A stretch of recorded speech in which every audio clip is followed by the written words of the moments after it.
DCP news. खबरों की दुनिया में आपका स्वागत। मैं हूं फैज अहमद और आप देख रहे हैं डीसीपी न्यूज। आइए शुरुआत करते हैं आज की एक खास खबर से। 33 कोटि देवताओं का वास जिस गौमाता में है, उस गौमाता की दुर्दशा का जिम्मेदार पर कार्यवाही क्यों नहीं।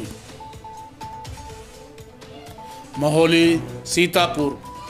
जनपद सीतापुर के क्षेत्र पंचायत महोली की ग्राम पंचायत गौरा जलालपुर में शासन द्वारा संचालित गौशाला स्थित है।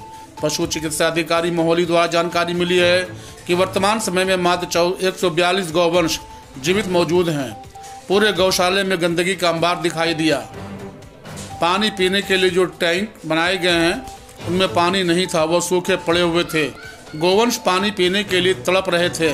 गौशाला में 2 प्रकार के पशु बाड़ा होना चाहिए। पत्रकारों की टीम गौशाला निरीक्षण के लिए गौरा जलालपुर पहुंची तो आश्चर्यचकित करने वाली घटना सामने आई। गाय जिंदा हालत में पड़ी हुई है और इतनी कमजोर हो गई है कि चल भी नहीं पाती।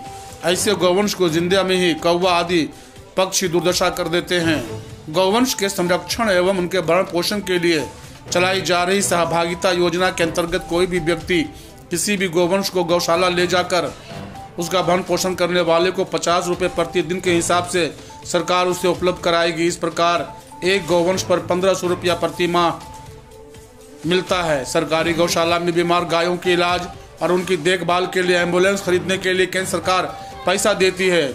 प्रिवेंशन ऑन क्रूशियल एक्ट 1960 की धारा 11/1 के तहत किसी गौशाला या किसी के घर के जानवर को चारा पानी नहीं दिया गया है तो यह अपराध है। भारतीय संविधान में जानवरों को मिले हैं इंसान जैसे अधिकार, इनको पहुंचाया नुकसान तो हो सकती है जेल। भारतीय दंड संहिता की धारा 428 और 429 के तहत अगर किसी भी व्यक्ति ने जहर देकर अथवा जान मारने का कष्ट देते हैं तो ऐसे लोगों को 2 साल की सजा तथा जुर्माना भी हो सकता है। यदि कहीं कोई व्यक्ति पशु क्रूरता करता है तो समाज का कोई भी व्यक्ति पड़ोसी थाना क्षेत्र में सूचना दे सकता है। यदि पुलिस कोई कार्रवाई नहीं करती है तो कृपया PETA को तुरंत फोन नंबर 7576227382 पर सूचित किया जाए। गौशाला गौरा जलालपुर एक मामूली आंकड़ा है कि प्रतिदिन 2 से 3 गौवंश की मृत्यु निश्चित रहती है, क्योंकि जो भी गौशाला प्रदेश में चल रही है उनमें कुछ प्रधान बंधु अवश्य बधाई के पात्र हैं।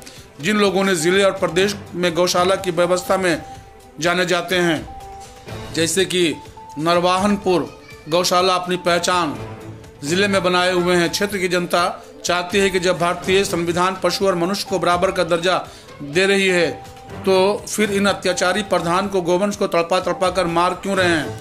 भारतीय दंड संहिता की धारा 428 और 429 के तहत कार्रवाई करनी चाहिए।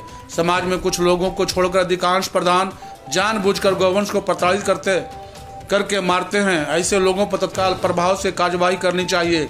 गौशाला में गौवंश की वृद्धि क्यों नहीं होती है, कारण की जानकारी नहीं है। पूरे देश में गौवंश बड़ी घट रहा है। क्षेत्रवासियों की शासन से मांग है कि कोई जिम्मेदार अधिकारी अथवा प्रधान देख रेख ठीक करेंगे तो तभी मृत्यु दर घटेगी, गौवंश की वृद्धि हो सकेगी। गोकर्ण प्रसाद के साथ संजय दीक्षित की विशेष report, DCP news, Maholi Sitapur.